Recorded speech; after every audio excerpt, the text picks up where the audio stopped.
But we do still have one or two traditional dishes. Mince pies, made round to symbolize a full round year. Hi, I'm June Lockhart. You know, I think sometimes people forget how good macaroni and cheese can be, and how easy. While families gathered around dinner tables during the 1950s and 60s, another culinary adventure unfolded at cocktail parties. 30 forgotten appetizers once ruled every potluck spread. Let's rediscover the surprising bites that made neighbors famous and turned humble ingredients into conversation starters. Tuna Mousse crown. You remember walking into your aunt's dining room and seeing that glistening tower sitting proud on the good china platter. There it was, 1962, shaped like something from a fancy restaurant, but made right in her tiny kitchen. The smell hit you first, that ocean-fresh tuna mixed with something creamy and mysterious. Then you'd notice those little green peas stuck in like jewels and bright red pimento pieces that looked like tiny rubies scattered across the surface. When you finally tasted it, the gelatin gave way to this rich, salty burst that somehow felt both elegant and homey at the same time. Frosted meatloaf. You remember seeing it sitting there like a birthday cake, but something felt wonderfully wrong about the whole thing. Picture this, 1958, your neighbor's kitchen counter, and there's what looks like vanilla frosting swirled on top of something that definitely wasn't dessert. The frosting was actually mashed potatoes, whipped smooth, and piped with the same care as any bakery creation. You could smell the savory beef and onions underneath, mixed with that buttery potato aroma that made your mouth water. Banana and mayo appetizer slices. You remember the first time someone handed you one of these on a paper napkin, and you weren't quite sure what you were looking at. It was 1965, some church social, and there were these perfect banana wheels sitting on a tray like little golden coins. Each one had a small dollop of creamy mayonnaise on top, then a sprinkle of chopped peanuts that caught the light from the overhead bulbs. The combination sounded impossible, but when you bit down,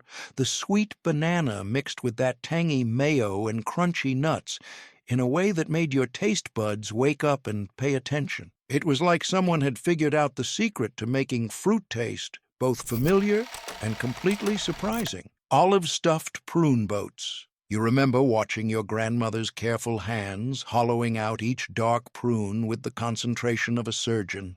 There she sat in 1959 at her kitchen table with the yellow linoleum, turning what looked like wrinkled fruit into tiny treasure chests.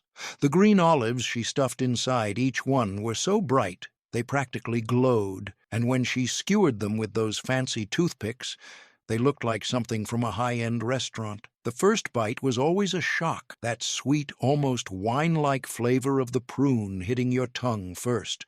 Then the sharp, briny punch of the olive cutting through the sweetness. Liver pâté pinwheels. You remember how they looked like little sushi rolls scattered across the silver tray. But this was 1963. And Japanese food was still a mystery to most folks.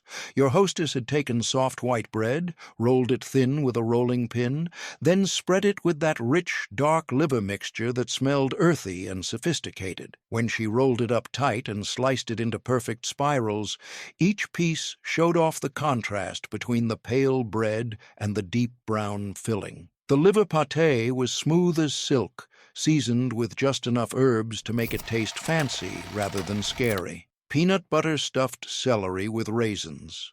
You remember the satisfying crunch as your teeth bit through that crisp celery stalk, followed by the creamy richness of peanut butter that stuck pleasantly to the roof of your mouth. It was 1961, some potluck dinner at the community center, and these celery boats lined up like little green canoes on the serving table. The peanut butter was spread thick in the hollow of each stalk, then dotted with plump raisins that looked like tiny brown jewels. When you chewed, the sweet raisins burst between your teeth, while the salty peanut butter balanced everything out. Sardine-stuffed deviled eggs. You remember the way they looked almost normal sitting on that floured plate, until you got close enough to catch that distinctive ocean smell mixing with the familiar sulfur of hard-boiled eggs. This was 1964. your neighbor's bridge party, and someone had decided to jazz up the usual deviled eggs with something bold. The egg whites were perfectly smooth, filled with yolks that had been mashed with sardines until they turned this interesting pale gray color. When you finally worked up the courage to try one, the sardines added this intense, salty richness that made the mild eggs taste like they'd been transformed into something completely different. Pickle Jell-O squares. You remember staring at those translucent green cubes on the party table, wondering if your eyes were playing tricks on you. It was 1960, and gelatin was showing up in places that still surprised people, but this seemed like someone had gone completely off the rails. The squares were made from pickle brine turned into wobbling gelatin, studded with actual chopped dill pickles that looked like tiny green confetti suspended in time. When you bit into one, the sharp vinegar tang hit first. Canned asparagus rolls with cheese spread. You remember unwrapping one from that neat little roll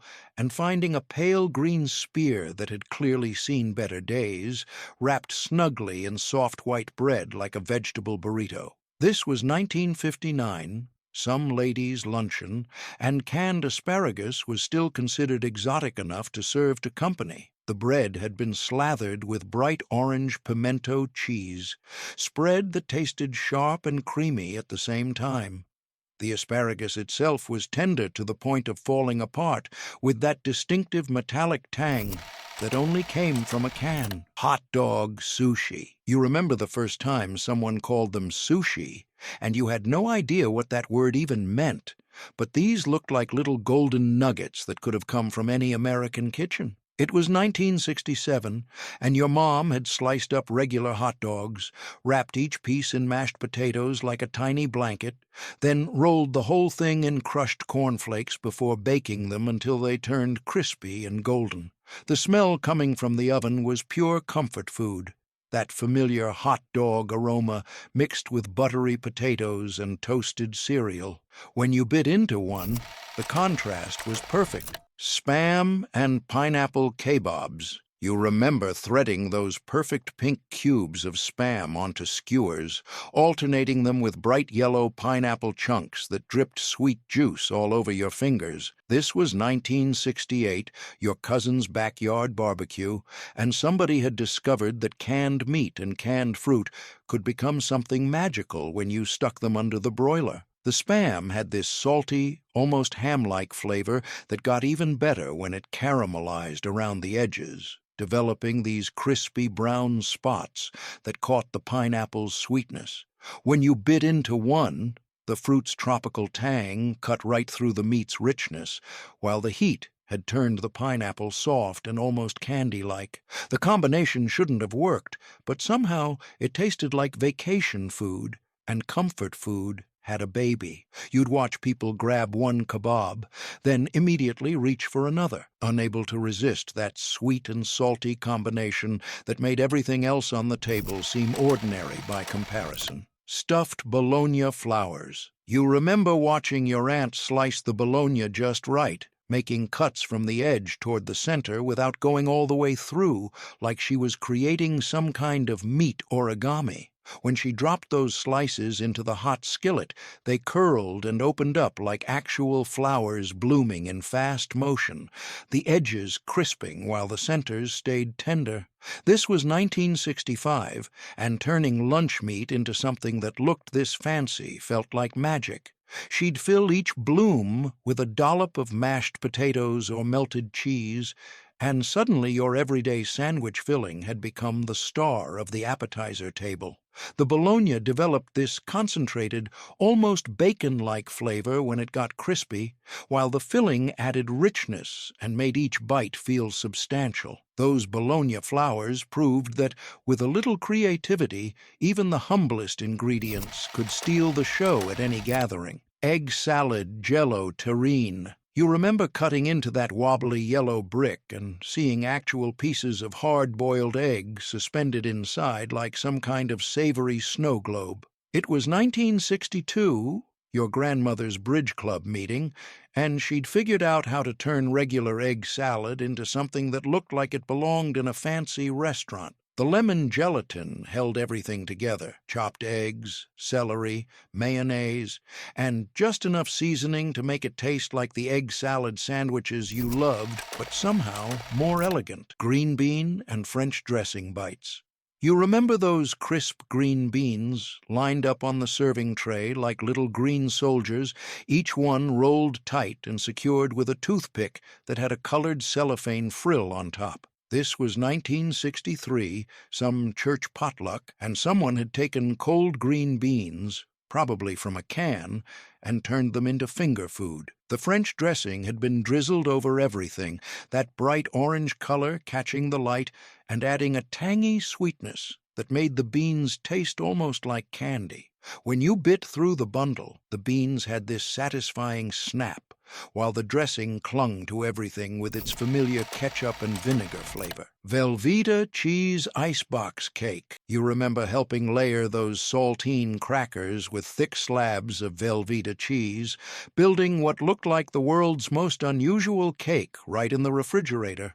Your mom insisted this was a real recipe from her magazine, and by 1966, anything involving Velveeta was considered modern and sophisticated. The cheese was that perfect orange color that only came from a box, smooth and creamy enough to spread like frosting between each layer of crackers. Clam dip in a hollowed pineapple.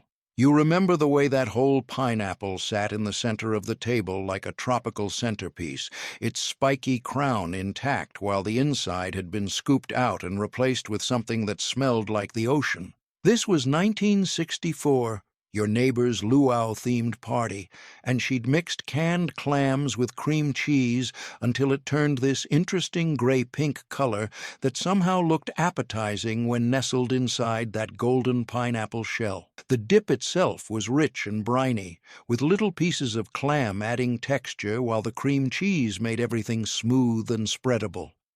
When you scooped it up with a Ritz cracker, you got this weird but wonderful combination of seafood richness and tropical sweetness from the pineapple juice that had soaked into the sides. That clam-filled pineapple taught you that presentation could make even the strangest flavor combinations seem not just acceptable, but downright festive. Stuffed onion rings. You remember watching your hostess carefully hollow out thick slices of white onion, creating perfect rings that she'd fill with different mixtures like she was making edible jewelry. This was 1961, and raw onions at a party seemed daring, but she made it work by stuffing each ring with deviled ham, pickle relish, or whipped egg yolk that looked like tiny yellow flowers. The onion provided this sharp, clean crunch that woke up your whole mouth, while the fillings added richness and flavor that balanced out the bite.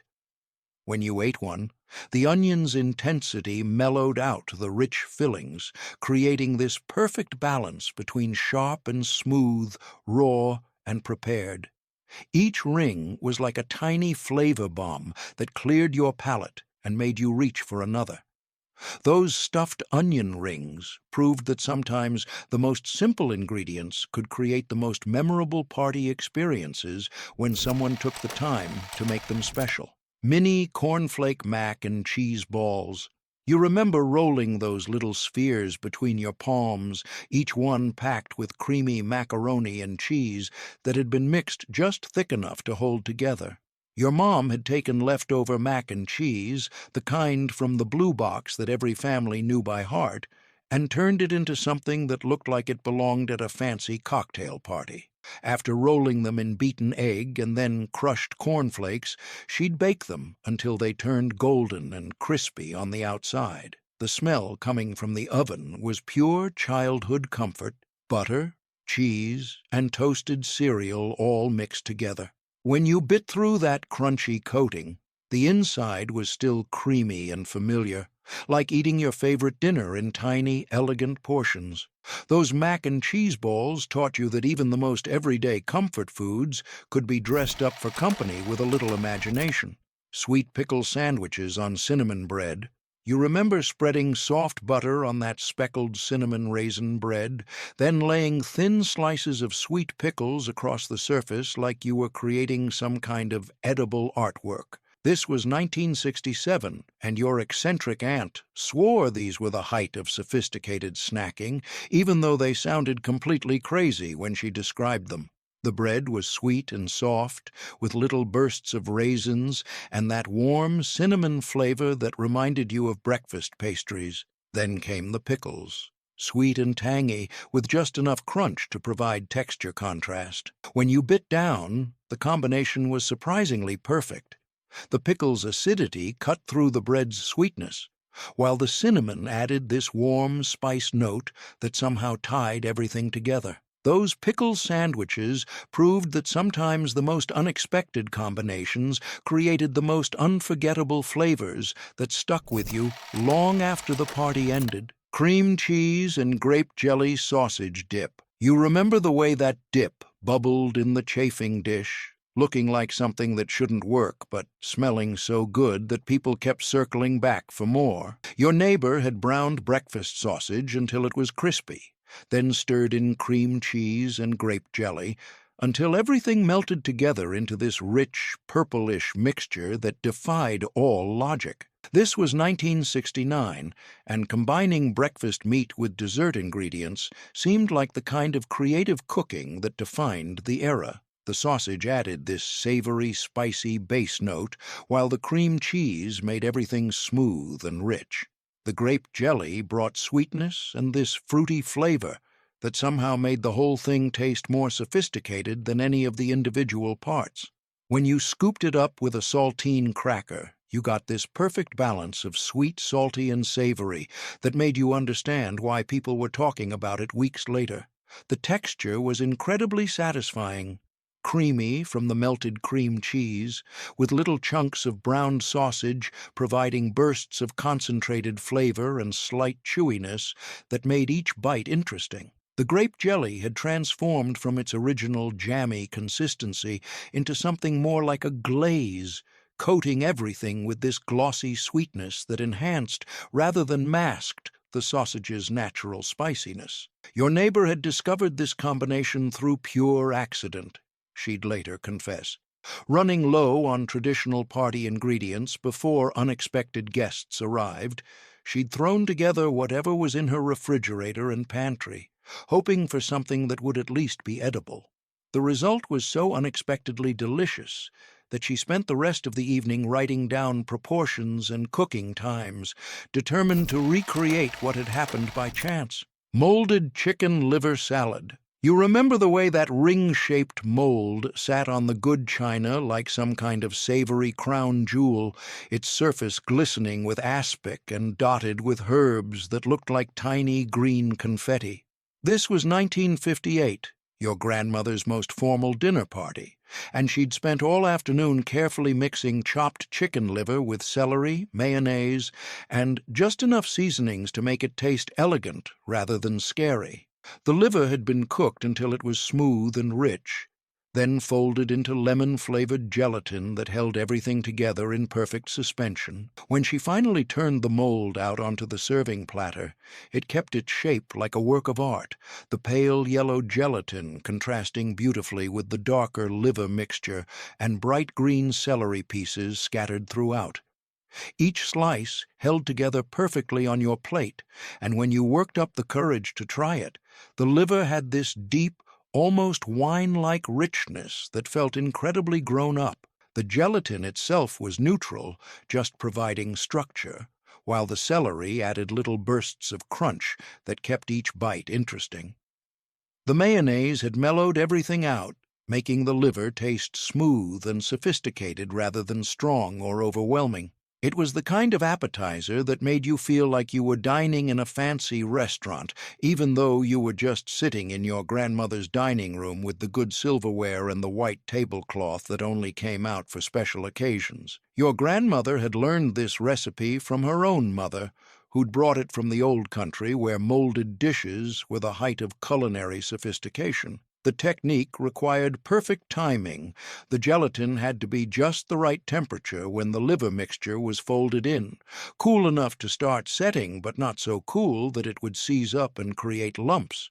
She'd spend hours the day before carefully cleaning and preparing the chicken livers, removing every trace of membrane and soaking them in milk to eliminate any bitter flavors that might overwhelm the delicate balance she was trying to achieve.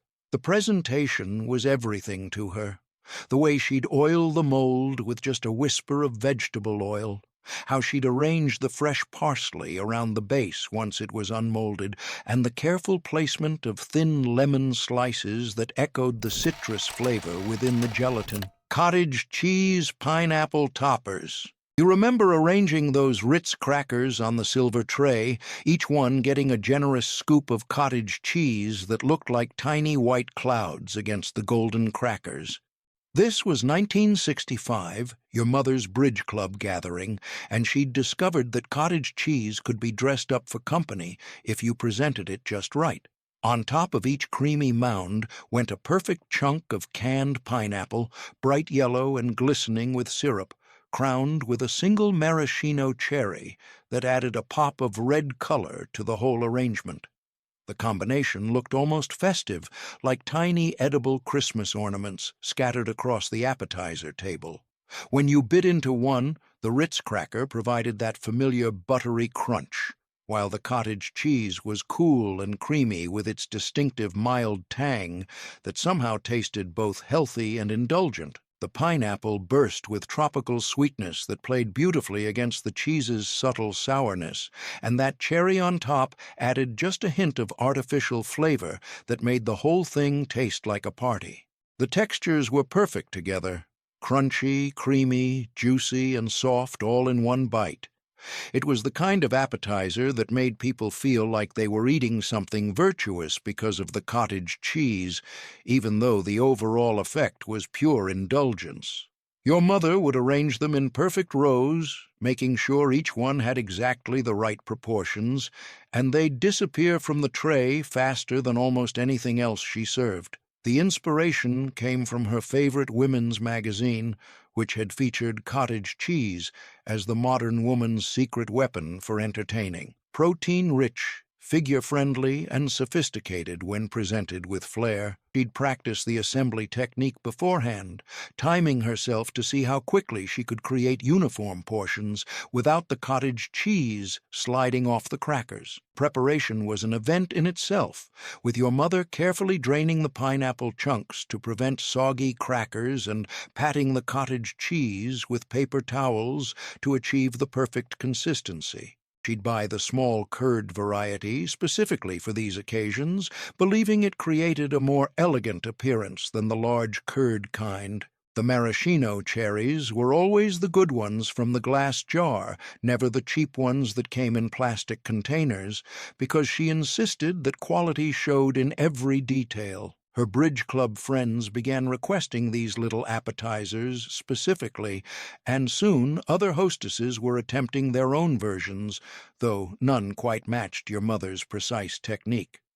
She'd developed a system for keeping them fresh, assembling them just before guests arrived so the crackers stayed crisp and the cottage cheese remained cold. The secret was in the proportions. Enough cottage cheese to be substantial, but not so much that it overwhelmed the delicate cracker, pineapple chunks that were perfectly sized for one bite, and cherries that provided visual appeal without dominating the flavor.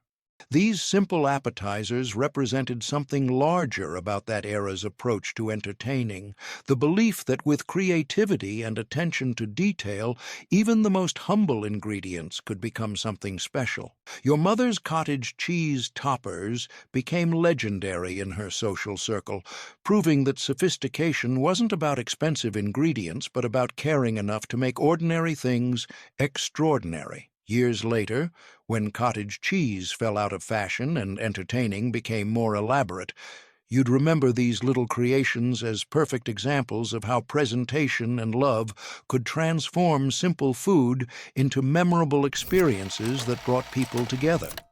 Crispy, bacon-wrapped marshmallows.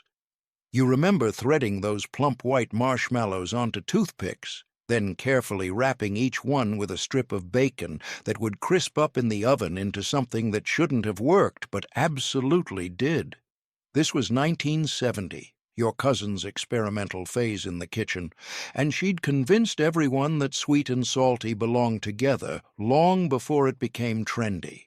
The bacon would shrink as it cooked, hugging the marshmallow like a salty embrace, while the marshmallow inside got warm and gooey without completely melting away.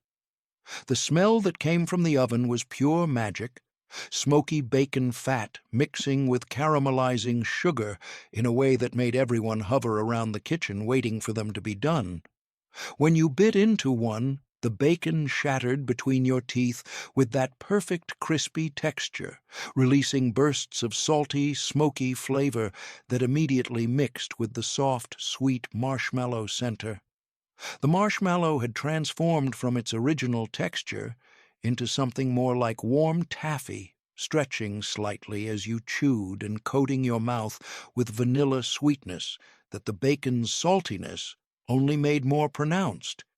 It was like eating dessert and appetizer at the same time, and once people tried one, they couldn't stop reaching for more. The contrast was everything. The firm crunch giving way to that pillowy center, the intense saltiness playing against pure sweetness, the sophisticated bacon flavor mixing with something that reminded everyone of childhood campfires and s'mores. They'd disappear from the serving plate almost as soon as they came out of the oven, leaving behind only the faint aroma of bacon and the memory of that impossible but perfect combination. Your cousin had discovered the recipe in a magazine tucked between articles about fondue parties and creative uses for Jell-O, part of that era's fascination with pushing culinary boundaries in suburban American kitchens. She'd perfected the technique through trial and error, learning that the bacon needed to be partially cooked first to prevent the marshmallow from burning, and that securing everything with sturdy toothpicks was essential to keep the bacon from unwrapping during cooking. The preparation became a family ritual at holiday gatherings, with everyone taking turns wrapping marshmallows while debating the perfect bacon-to-marshmallow ratio. Some preferred thick-cut bacon for maximum crunch, while others swore by regular strips that would crisp more evenly. The marshmallows had to be fresh. Stale ones would collapse under the bacon's weight, and the fancy gourmet varieties were too dense to achieve that perfect gooey center. These little treats sparked conversations about flavor combinations that seemed impossible but worked beautifully, inspiring other experimental dishes that mixed sweet and savory elements. Your cousin's reputation as an innovative cook grew from these humble bacon-wrapped marshmallows, proving that sometimes the most memorable foods come from the willingness to try something that sounds completely wrong but feels completely right. Decades later, when bacon-wrapped everything became a food trend and sweet-savory combinations appeared on restaurant menus everywhere, you'd smile remembering how your cousin had been decades ahead of the curve. Those bacon-wrapped marshmallows had been a glimpse into the future of American cuisine, wrapped up in a simple appetizer that cost almost nothing to make but delivered pure joy with every bite. The recipe eventually made its way into your own kitchen repertoire, a treasured hand-me-down that never failed to surprise new guests and transport longtime friends back to those warm holiday evenings when the most adventurous thing you could imagine was bacon around a marshmallow, and it turned out to be exactly what the world needed. Anchovy-stuffed eggs on saltines. You remember the way those hard-boiled egg halves sat perched on their saltine cracker pedestals like tiny ivory sculptures topped with something dark and mysterious. This was 1962, your sophisticated aunt's cocktail party, and she'd taken regular deviled eggs and elevated them into something that felt almost European in its boldness. The egg yolks had been mashed with anchovy paste until they turned this interesting grayish color, then piped back into the whites with the same care she'd use for decorating a cake. Each filled egg sat on a buttery saltine cracker that provided the perfect crunchy foundation for what was essentially a two-bite meal. When you finally worked up the courage to try one, the anchovy hit your taste buds first with its intense, oceanic saltiness that was unlike anything you'd experienced in typical party food. But then the egg yolk's natural richness kicked in, mellowing out that briny intensity and creating this complex flavor that felt both foreign and familiar at the same time. The saltine cracker added this buttery, salty crunch that tied everything together and made it feel less intimidating somehow, like having a familiar friend introduce you to someone exotic and interesting. The texture was perfect, the smooth, creamy egg filling contrasting with the crisp cracker, while little bits of anchovy provided tiny bursts of concentrated flavor throughout each bite. It was the kind of appetizer that made you feel worldly and sophisticated, even if you were just standing in someone's living room in suburban America. People would approach them with curiosity and maybe a little hesitation, but once they tried one, they'd usually go back for another, drawn by that unique combination of familiar comfort food elevated with something bold and unexpected. Your aunt would watch people's faces as they tried them, smiling with satisfaction when she saw that moment of surprise and appreciation that meant she'd successfully introduced someone to a new flavor experience. She'd learned this recipe from her neighbor, Mrs. Romano, who'd brought the tradition from Sicily and adapted it for American tastes by adding the crackers and toning down the anchovy intensity just enough to make it approachable for suburban palates. The preparation was almost ceremonial. She'd boil the eggs the day before, letting them cool completely overnight so the shells would peel cleanly. The anchovy paste came from a tiny tube she kept in the refrigerator specifically for special occasions, and she'd measure it out with the precision of a pharmacist, knowing that too much would overwhelm and too little would disappoint. The piping bag was always her finest, creating those perfect rosettes that looked like something from a European patisserie. These little appetizers became legendary among her social circle, with friends calling weeks before parties to confirm she'd be making those anchovy eggs again. Some brave souls would attempt to recreate them at home, but they never quite matched her technique, the way she'd balance the saltiness, the perfect consistency of the filling, or the artistic presentation that made each one look like a small work of culinary art. Years later, when you'd encounter similar appetizers at upscale restaurants, you'd always compare them to your aunt's version, remembering how she'd managed to make something so sophisticated feel accessible and memorable. The secret to her success lay in the timing. She'd learned that anchovy paste needed to be incorporated slowly into the warm egg yolks, allowing the flavors to meld gradually rather than creating harsh contrasts. She'd also discovered that a tiny pinch of white pepper enhanced the anchovy's natural complexity without adding obvious heat. The saltines had to be fresh from a newly opened sleeve, arranged on the serving platter just before the eggs were placed to prevent any softening from kitchen humidity. Her technique became the gold standard among her friends, who would study her movements during preparation, trying to decode the subtle skills that made her version superior. She'd garnish the finished platter with tiny sprigs of fresh parsley and perhaps a few capers scattered artfully around the edges, creating a presentation that looked effortlessly elegant but required careful planning and impeccable timing. These anchovy-stuffed eggs represented her philosophy of entertaining, that with enough attention to detail and respect for quality ingredients, even the simplest concepts could become extraordinary experiences that guests would remember and request for years to come. Canned pea pâté. You remember opening that can of peas and wondering how your neighbor was going to transform those little green spheres into something worthy of the cocktail bread she'd arranged so carefully on her best serving tray. This This was 1964, and the idea that vegetables could become elegant party food was still revolutionary enough to draw curious looks from everyone who walked past the kitchen. She'd blend those canned peas with mayonnaise, onion powder, and just enough seasonings to create this smooth, pale green spread that looked almost like something you'd find in a fancy European delicatessen. The color was beautiful, soft spring green that practically glowed against the white cocktail bread, and the texture was silky, smooth, perfect for spreading. When you tried it, the pea flavor was surprisingly concentrated and sweet, like someone had captured the essence of spring vegetables and made it into something rich and sophisticated. The mayonnaise had smoothed out any grittiness and added this creamy richness that made the humble canned peas taste almost luxurious.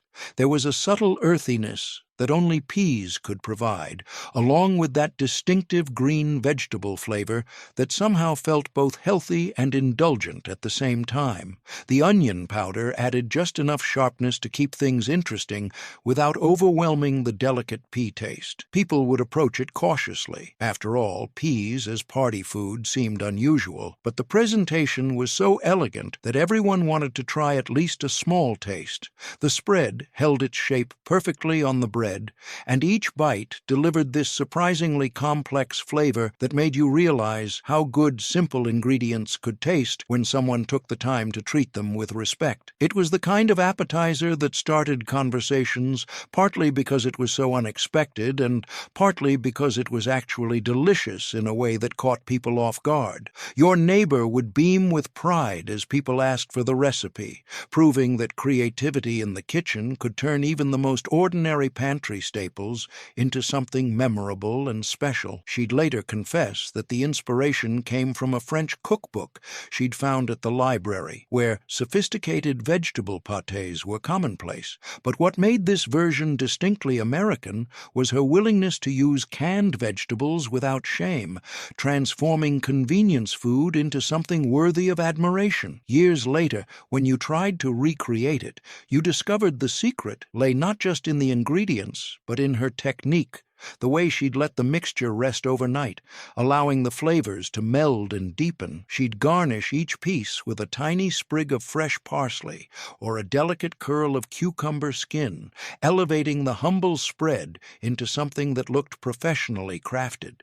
The memory of that pale green pâté would stay with you for decades, a reminder that innovation often comes from making the best of what you have, rather than seeking out exotic ingredients. Beet and horseradish logs. You remember watching your hostess carefully roll each cooked beet in that pale pink horseradish cream, creating these deep red logs that looked almost too beautiful to eat. This was 1963, your doctor's wife's dinner party, and she'd discovered that beets could be transformed from humble garden vegetables into elegant hors d'oeuvres with just the right presentation. The beets had been roasted until they were tender and sweet, their earthy flavor concentrated and intensified by the cooking process, filling her kitchen with that distinctive smell of caramelized earth and natural sugar. The horseradish cream was the perfect counterpoint, sharp and clean, with just enough heat to make your sinuses tingle without overwhelming the beet's natural sweetness.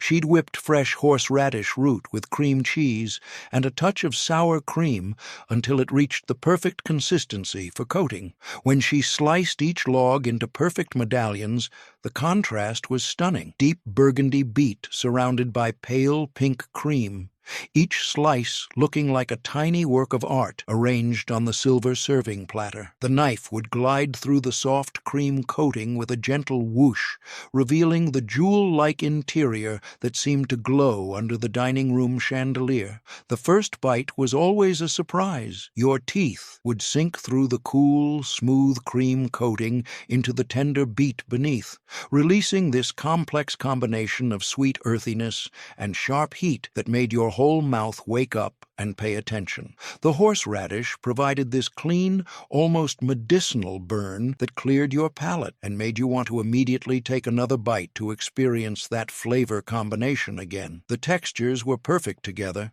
The beets had this satisfying density that felt substantial without being heavy, while the horseradish cream was light and fluffy, melting on your tongue and leaving behind that distinctive sharp aftertaste that lingered pleasantly. It was sophisticated food that felt both rustic and refined at the same time, like something that could have come from a farmhouse kitchen or an upscale restaurant with equal success. The temperature contrast added another layer. The cool cream against the room temperature beet created this refreshing sensation that made each bite feel like a small celebration. People would pick up one medallion, meaning to just taste it, then find themselves reaching for 2 or 3 more, drawn by that unusual but compelling flavor combination that seemed to get better with each bite. The beet's natural sweetness became more pronounced when contrasted with the horseradish's heat, creating this perfect balance that made both ingredients taste better than they would have on their own. You'd watch guests' expressions change from curiosity to surprise to pure delight as they discovered this unexpected but brilliant pairing. The doctor's wife had learned this technique from her Eastern European grandmother, who'd served similar combinations during long winter evenings when preserved vegetables and fresh horseradish were among the few flavors that could cut through the season's monotony. She'd adapted the traditional preparation for modern entertaining, turning a peasant dish into something worthy of her finest china and crystal. The preparation required patience. The beets needed to be cooked slowly until they achieved the perfect tenderness, and the horseradish cream had to be mixed just before serving to maintain its sharp bite. She'd garnish each platter with sprigs of fresh dill and paper-thin slices of radish, creating a presentation that looked like something from a high-end catering company. The recipe became her signature dish, requested at every dinner party and holiday gathering, with guests often asking for the technique so they could attempt their own versions at home. These elegant little logs represented the transformation of traditional peasant food into sophisticated entertaining fare, proving that the most memorable appetizers often came from honoring old-world flavors while adapting them for contemporary presentations and modern palates. Crushed potato chip cheese balls. You remember rolling that cream cheese mixture between your palms, forming perfect spheres that would soon be transformed into something that looked almost too fancy to have started with a bag of potato chips. Your cousin had discovered that crushed chips could become an elegant coating, and by 1968, anything that could turn ordinary ingredients into party food was worth trying. The cheese mixture was rich and smooth, flavored with onion and spices that made it taste like the best cheese spread you'd ever had, but shaped into bite-sized portions that felt much more sophisticated than anything you'd spread on crackers. She'd let the mixture chill in the refrigerator for hours, making it firm enough to roll without sticking to your hands, while the anticipation built for what would surely become the hit of the evening. Rolling each ball in the crushed potato chips was like applying edible glitter. Suddenly, these simple cheese spheres were covered in golden, crunchy fragments that caught the light and promised textural excitement with every bite. The chips had been crushed just enough to create varied sizes of pieces, from fine crumbs to small chunks, ensuring that each cheese ball had its own unique coating pattern that looked handcrafted and special. Your cousin would roll them gently but thoroughly, making sure every inch was covered, then arrange them on her best silver platter like precious golden orbs. When you bit into one, the contrast was immediate and satisfying. Your teeth would crunch through that salty, crispy coating into the smooth, creamy cheese center that melted slightly on your tongue. The potato chips added this familiar, comforting saltiness that made the rich cheese taste even better, while their crunch provided the perfect textural counterpoint to the soft filling. It was like eating the world's most elegant version of chips and dip, all combined into one perfect bite. The cream cheese had absorbed just enough of the chip's salt to enhance its natural tanginess, creating layers of flavor that unfolded as you chewed. The flavor combination was pure genius. The cheese was tangy and rich, with just enough herbs and seasonings to make it taste sophisticated, while the potato chips provided that addictive saltiness and crunch that made you want to keep eating them even after you were full. Each ball was substantial enough to feel like a real appetizer rather than just a tiny taste, but small enough that you could easily eat several without feeling guilty. The onion powder and garlic salt in the mixture created this savory depth that made them irresistible at any gathering. People would grab one, thinking they were just trying a small bite, then find themselves returning to the tray again and again, unable to resist that perfect combination of familiar flavors presented in such an unexpectedly elegant way. You'd watch guests do a double-take when they realized what they were eating, their faces lighting up with surprise and delight. Your cousin had perfected this recipe after several experimental batches, learning that the key was using high-quality cream cheese, softened to exactly the right temperature, and that certain chip brands held their crunch better than others. She'd discovered that crushing the chips by hand in a sealed bag gave better texture control than using a food processor, which could turn them to powder too quickly. The recipe became her signature contribution to every family gathering, potluck dinner, and holiday party, with relatives calling ahead to make sure she'd be bringing those amazing cheese balls. She'd later teach the technique to her daughters, passing down not just the recipe, but the precise hand movements for rolling the perfect sphere and the gentle touch needed to coat each ball without crushing the delicate chip coating. The tradition continued through generations, becoming one of those family recipes that defined special occasions and created lasting memories. Years later, when gourmet appetizers became more elaborate and ingredients more exotic, these simple potato chip cheese balls remained crowd favorites, proving that sometimes the most memorable party foods are the ones that transform humble ingredients into something unexpectedly wonderful through pure creativity and love. Jellied Bologna loaf. You remember the way that translucent loaf sat in the refrigerator like some kind of scientific experiment, Bologna slices suspended in clear gelatin like specimens in a museum display. This was 1959, your grandmother's Bridge Club luncheon, and she'd decided that Bologna could be transformed into something sophisticated if you presented it in the right way. The gelatin was perfectly clear and firm, holding each slice of lunch meat in perfect suspension, creating this geometric pattern that looked almost artistic when sliced and arranged on the serving platter.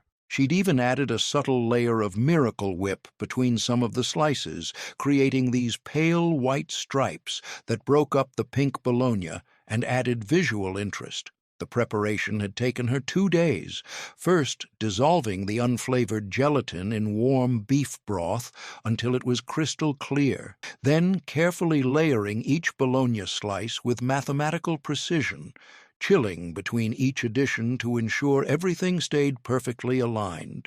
You could hear the gentle wobble when she carried it from the kitchen, and the way the afternoon sunlight from the dining room window made the whole loaf shimmer like something precious. When you finally tried a slice, the gelatin had no flavor of its own. It was just providing structure and elegance to what was essentially a very fancy bologna sandwich without the bread. The bologna itself was familiar and comforting, that slightly salty, processed meat flavor that every kid knew by heart, but somehow eating it this way made it feel more grown-up and special. The Miracle Whip added tangy richness that complemented the meat's saltiness, while the gelatin's smooth texture created this unusual eating experience that was part salad, part appetizer, and completely unforgettable. Each bite had this strange but pleasant coolness from the gelatin, followed by the warm familiarity of the bologna. The presentation was everything. Each slice held its shape perfectly on the plate, looking like a carefully crafted delicacy rather than simple lunch meat. The clear gelatin caught the light beautifully, making the whole thing look almost jewel-like, while the Bologna's pink color was enhanced by being surrounded by something so crystal clear. It was the kind of food that made people stop and stare before they tasted it, wondering how someone had thought to create something so unusual but visually striking. Your grandmother would slice it with the same care she'd use for a fancy cake, using her sharpest knife and wiping it clean between cuts to maintain those crisp edges. People would approach it with curiosity. After all, it looked like nothing they'd ever seen before, but the familiar Bologna flavor made it accessible and comforting despite its unusual presentation. The recipe had come from her sister-in-law, who'd gotten it from a neighbor who'd seen something similar at a fancy hotel buffet, creating this chain of culinary inspiration that traveled through suburban kitchens like a delicious secret. Your grandmother had perfected the technique through trial and error, learning that the gelatin temperature was crucial. Too hot, and it would cook the Miracle Whip. Too cool, and it wouldn't distribute evenly. She'd developed her own system for ensuring perfect alignment, using a ruler to measure the spacing between Bologna slices and timing each layer's chilling period with military precision. The jellied Bologna loaf became legendary among her social circle, with other hostesses attempting their own versions, but never quite achieving the same pristine appearance or perfect consistency. She'd serve it with pride on her best china, accompanied by crisp water crackers and perhaps a garnish of parsley that made the whole presentation look even more elegant. It represented the era's fascination with transforming ordinary ingredients into extraordinary presentations, proving that with enough creativity and patience, even humble lunch meat could become sophisticated party food worthy of the finest table settings and most discerning guests. Oyster-Cracker meat. Nachos. You remember layering those tiny oyster-crackers across the bottom of the baking dish, like you were creating the foundation for something that would change everything you thought you knew about party food. This was 1971, your adventurous neighbor's game day experiment, and she'd decided that the new Mexican food trend could be adapted using ingredients everyone already had in their pantry. The oyster crackers provided this perfect crunchy base, their buttery saltiness and small size making them ideal for supporting whatever toppings came next. She'd brown ground beef with onions and seasonings until it smelled like the best tacos you'd ever imagined, then spread it evenly over those waiting crackers. The cheese sauce came next. Not the fancy melted cheese you'd find in restaurants, but good old-fashioned processed cheese sauce from a jar that turned everything golden and gooey when it hit the oven heat. When she pulled that dish out after 15 minutes of baking, the whole thing was bubbling and golden, the crackers still maintaining their crunch, while the beef and cheese had melded together into something that smelled like pure comfort food heaven. The steam rising from the dish carried this incredible aroma of toasted crackers, seasoned meat, and melted cheese that made everyone gather around the kitchen counter. Each bite was a revelation.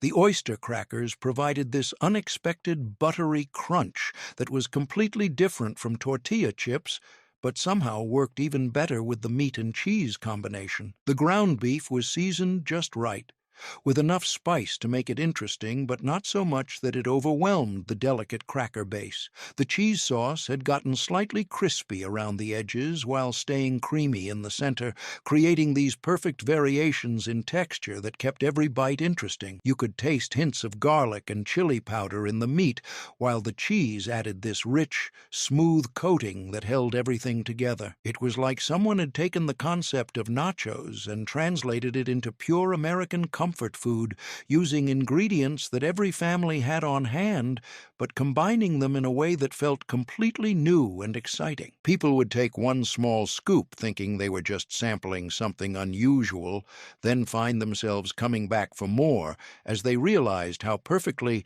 all those familiar flavors worked together in this unexpected format.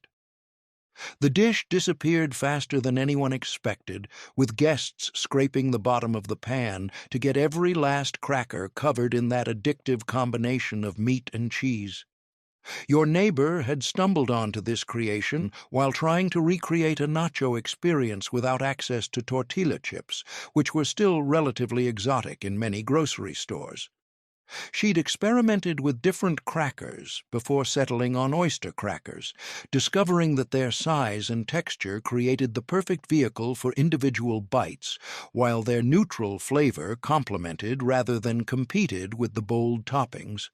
The recipe became her signature game day dish, requested at every football gathering and neighborhood potluck. She'd later add her own innovations, a sprinkle of diced jalapenos for heat, a layer of refried beans for extra substance, or a garnish of chopped green onions for color and freshness. But the basic formula remained unchanged. Those humble oyster crackers transformed into something that bridged the gap between familiar American flavors and the exciting new world of Tex-Mex cuisine that was just beginning to sweep suburban kitchens. This dish represented a moment in American food culture when home cooks were fearlessly adapting global trends using whatever ingredients they could find, creating fusion foods decades before the term became trendy. Your neighbor's oyster-cracker nachos proved that innovation in the kitchen wasn't about exotic ingredients or professional techniques. It was about looking at familiar foods with fresh eyes and having the courage to try something completely different. Fruit cocktail and mayo canapes. You remember staring at those Melba toast rounds, each one topped with what looked like a tiny fruit salad that someone had inexplicably dressed with mayonnaise. This was 1955, your great-aunt's tea party, and she'd assured everyone that this was the latest thing from her women's magazine, even though it sounded like something that shouldn't exist in any civilized kitchen. The fruit cocktail had been drained carefully, leaving behind perfect little cubes of peaches, pears, grapes, and those mysterious red cherries that only seemed to exist in cans. Each piece glistened with the mayonnaise coating that somehow made the whole thing look more elegant than it had any right to. When you finally worked up the courage to try one, the first sensation was the crunch of the Melba toast, giving way to the soft, sweet fruit mixture. The mayonnaise had mellowed the fruit's natural sweetness without completely masking it, creating this strange